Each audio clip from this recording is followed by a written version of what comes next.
nandito tayo ngayon sa Hotel Camana Sanctuary Resort and Spa. Dito yan sa may Subic. Sobrang ganda dito. Pero tara, mag-room tour muna tayo.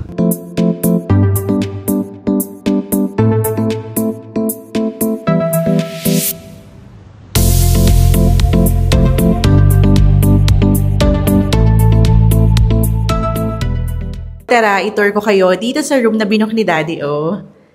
Pasok po.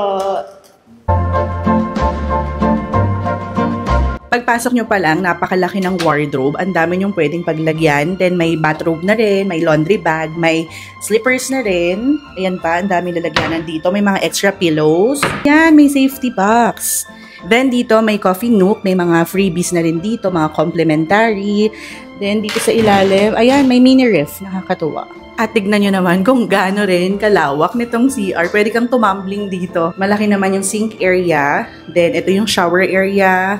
Mabango, malinis. Pero dito talaga ako natuwa kasi napaka-spacious niya. Ngayon lang ako nakakita ng ganitong accommodation ng alaki ng walkway. Then ito yung bed, parang nasa queen size to. May extra pa dito, may extra pa doon. Then merong TV, air-conditioned na rin to. Merong dalawang mirror. So dito pwede kang magdala ng laptop mo. At ito yung best part. Tignan nyo kung gaano kaganda ang view namin. Diba? Labas tayo dito sa balcony area. At tignan nyo naman, ang ganda! Kitang-kita dito yung pool area and then yung beach area. Sobrang hangin. Talagang marerelax ka dito.